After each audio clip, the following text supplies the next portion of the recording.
Picture this. It is 8:45 a.m. on a Monday in Los Angeles.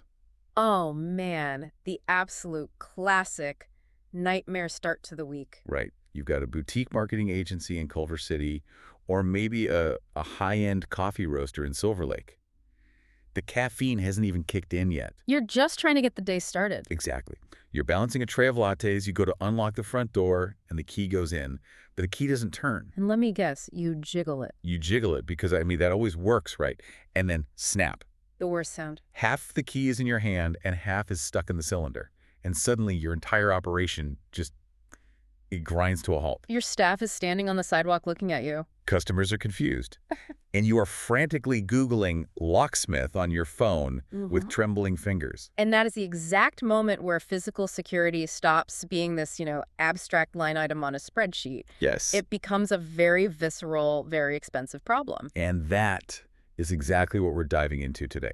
We're looking at the commercial locksmith. Because it's so misunderstood. It really is. I know what you're thinking. You hear locksmith and you think, oh, it's a guy with a van who picks locks when I'm locked out. Right. But the research we've pulled together for this deep dive suggests something totally different. Yeah, if you're running a business in a sprawling metropolis like LA, treating security as an afterthought is a massive strategic error. It's huge. We need to completely reframe this. Stop thinking emergency fixer and start thinking strategic partner. Because by the time you're making that panic call on a Monday morning, you've already lost money. You're bleeding money in downtime. So our mission today is to move from reactive to proactive. We're going to open up the hood, or, well, the cylinder, I guess. Nice one. We're going to look at how master key systems actually work. Because they're kind of this mathematical trade-off between convenience and security. They really are. And we're also going to walk through the scam economy of fake locksmiths. Which is genuinely terrifying, by the way. And we'll get into why smart locks for business are a totally different beast than the one you put on your front door at home. But before we get into the actual mechanics of pins and tumblers. Right, we need to mention the partners who make this deep dive possible. And honestly, looking at the research on the scams out there, having a vetted name saved in your phone is literally half the battle. Absolutely. This deep dive is supported by West Point Locksmith. If you are in the LA area, these are the folks you want to bookmark right now. They aren't some random dispatch center. No, they're 5-star rated, fully licensed professionals. Whether you're dealing with that snap key scenario or you need to rekey an entire office complex because a manager quit, they're the call to make. Fast, reliable, and available 24/7. And we will get into why being licensed matters so much in California in just a bit. But just know that West Point checks all those boxes. Save the number now so you aren't panic searching later. It's 310-295-4040. That's West Point Locksmith, 310-295-4040. Okay, let's get into the weeds here. Why is business access so much more vulnerable than we actually think? Well, it usually starts with turnover. It's the silent killer of security. Turnover, like employees leaving. Think about it. You have a store manager who leaves. Maybe it wasn't a friendly departure. They hand back their key. You feel secure. But I shouldn't. You absolutely shouldn't. Do you know if they stopped at a hardware store on the way over? Oh, wow. Do you know if they visited one of those automated key copying kiosks at the supermarket 3 weeks ago? I've seen those kiosks. You just insert the key and it literally spits out a cologne in 2 minutes. Exactly. And most standard commercial keys aren't what we call restricted. Anyone can copy them. So if you have high turnover and you aren't rekeying or tracking those keys, you have to assume that access to your business is just floating around out there in the wild. It is. Which brings us to the master key concept. Yeah, let's talk about this. I was reading through the technical breakdown of the source material, and I have to admit, I thought I understood this, but I really didn't. Most people don't. I thought a master key was just a skeleton key, like a magic key that just bypasses the lock and opens everything. A lot of people think that. But it's not magic at all. It's physics. And it's actually really clever engineering. Okay, break it down for us. How can one single lock accept two completely different keys? Imagine a standard lock. Inside the cylinder, there are these vertical stacks of pins. Okay. When you put your key in, the jagged edge of the key lifts those pins up. The goal is to get the break in the pins, what we call the shear line, to line up perfectly with the edge of the cylinder so it can turn. Right, like lining up the tumblers in a cartoon safe. Exactly like that.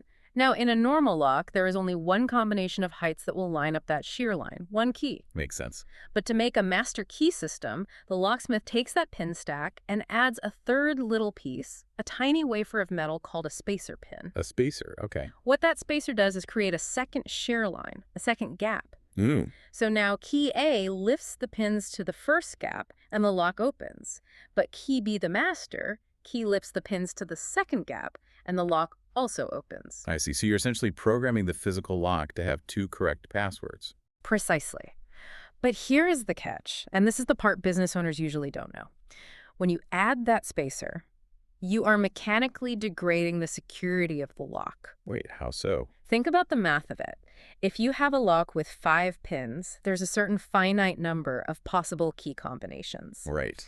When you add spacers to create a master system, you are creating ghost combinations. Ghost combinations. Yeah, you're effectively making the lock easier to pick because there are simply more gaps to hit. So by adding convenience for the CEO to open every door, I'm actually making it easier for a thief to pick the lock. To a degree, yes. But the bigger risk is what happens if that master key goes missing. If an employee loses their office key, you rekey one door. Simple, $50. But if you lose the master key, you're rekeying the whole building. Every single door. Because that mathematical relationship, the spacer configuration, is compromised across the entire system. That is brutal. We're talking about thousands of dollars in labor and hardware instantly. Which makes the employee turnover point even scarier. If a manager with a master key quits, you are in a world of hurt. Which is why key control is just critical. But let's go back to that Monday morning scenario for a second. The broken key. Right. You're locked out. You didn't save the West Point number. You Google Locksmith LA. What pops up?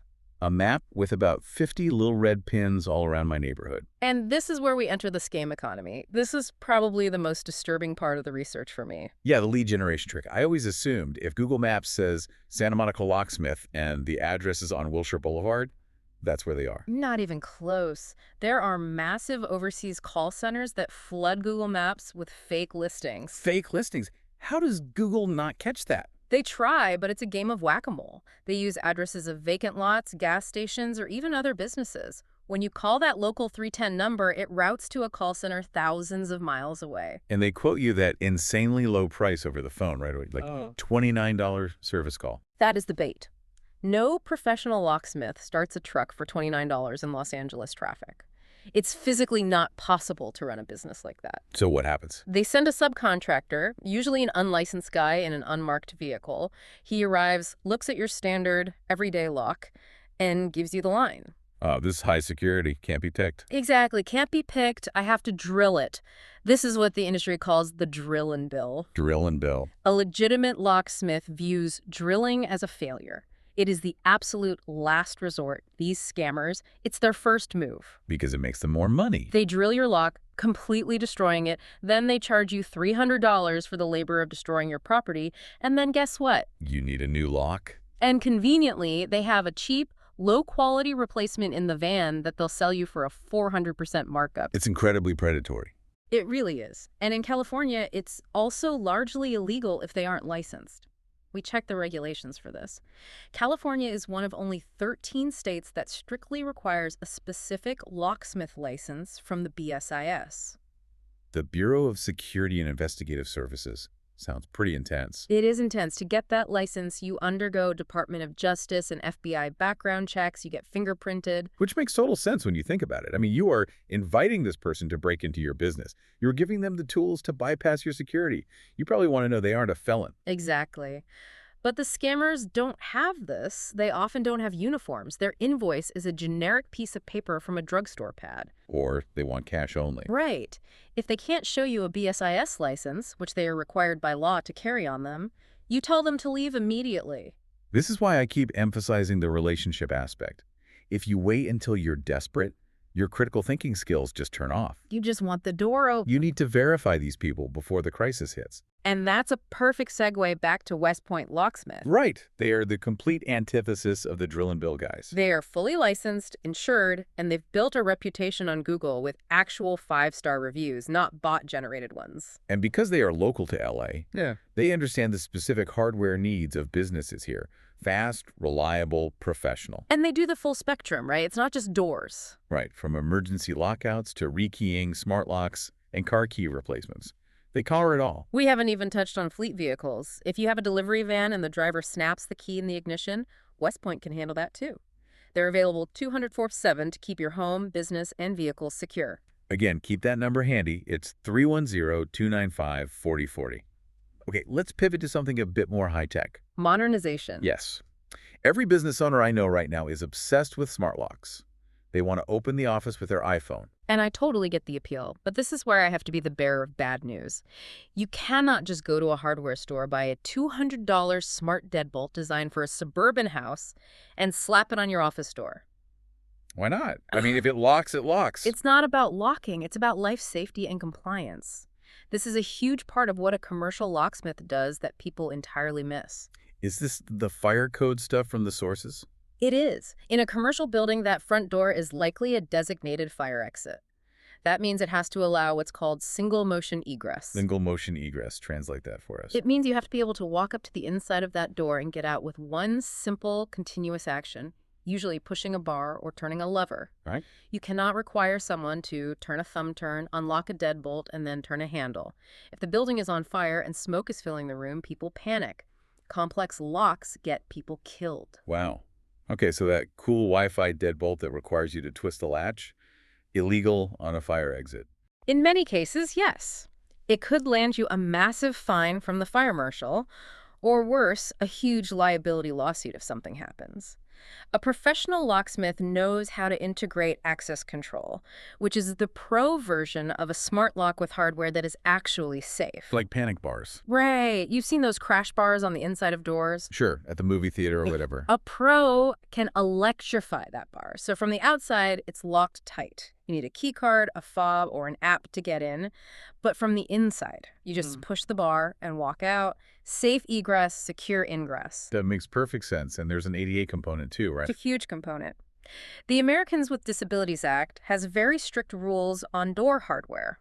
For example, can you operate the door handle with a closed fist? Wait, a closed fist? That's the test. If you have to pinch tight or twist your wrist like you do with a traditional round doorknob, it's not ADA compliant. It has to be a lever you can just push down. I never thought about that, but it makes total sense. A locksmith will walk through your facility and say, hey, these 3 knobs are a lawsuit waiting to happen, and swap them for levers that actually meet the code.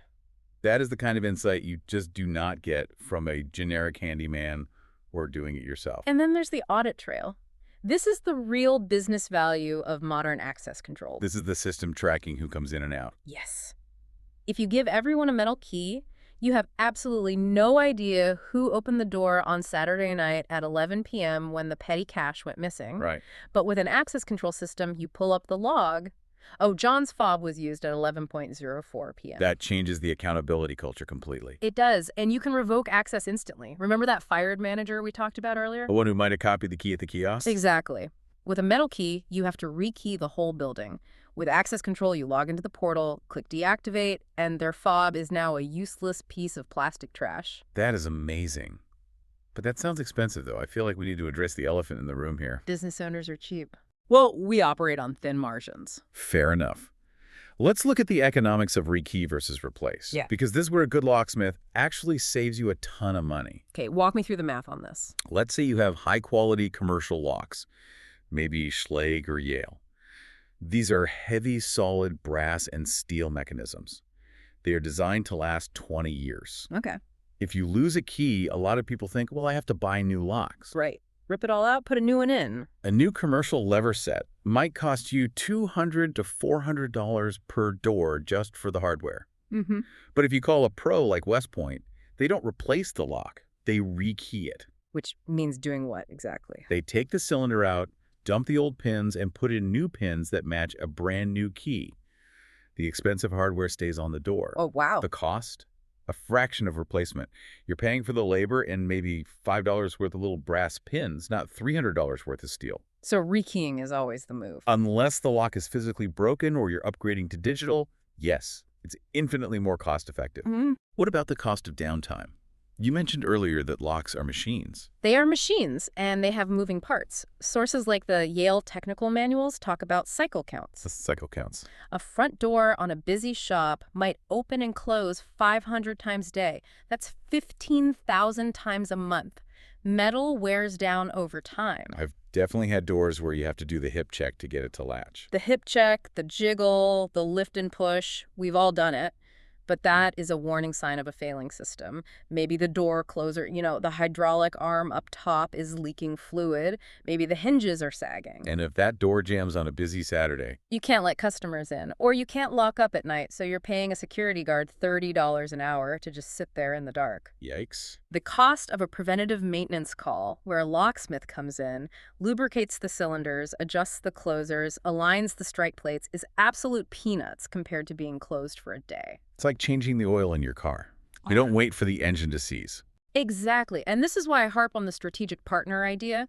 If you establish a relationship with a company like West Point Locksmith now, when things are calm, you get treated differently when things go wrong. Because you're a client, not a stranger. You're an account. When you call and say, hey, it's Mike from the coffee shop, my back door won't latch, they know you. They know your hardware. They might even have your key codes on file. You aren't starting from scratch in an emergency. Exactly. So let's wrap this up and look at the big picture. We've covered a lot of ground today. We really have. We talked about the vulnerability of the physical key, especially how master key systems are brilliant, but they introduce new risks if you don't manage them properly. We navigated the scam economy. I am definitely going to be looking much closer at locksmith vans from now on. No markings, no thanks. And remember the California license check? It's your safety net. Insist on seeing the BSIS license. We looked at compliance fire codes, ADA regulations, the fact that a lock isn't just about keeping bad people out. It's about letting your people out safely. And finally, the economics. Maintenance is cheaper than emergency repairs, and rekeying is vastly cheaper than replacement. It all circles back to having the right number in your phone. So one last shout out to our sponsor, West Point Locksmith. If you are in Los Angeles, these are the pros. Residential, commercial, automotive, they cover it all. I'm going to give you the number one more time, and I want you to actually put it in your contacts right now. Label it Locksmith West Point. It's 310-295-4040. Again, that's 310-295-4040. Trust me, on the day you need it, you will be so happy it's already there. I want to leave everyone with a final thought today. We spend so much time worrying about cybersecurity, right? Firewalls, passwords, two-factor authentication. Just what everyone focuses on. But at the end of the day, your entire physical business, your inventory, your servers, your staff, is protected by a few tiny pins of brass inside a cylinder. It's the bridge between the digital world and the physical world. If you trust your accountant with your money, why wouldn't you have a vetted, trusted professional for the physical keys to your kingdom? It is. So take a look at your keyring today. Do you know exactly who has those keys? Do you know if your door is actually ADA compliant? If the answer is, I don't know, it's time to make the call. Security isn't a product you buy once, it's a habit you maintain. Well said. Thanks for taking this deep dive with us. Stay safe out there, and we'll catch you on the next one.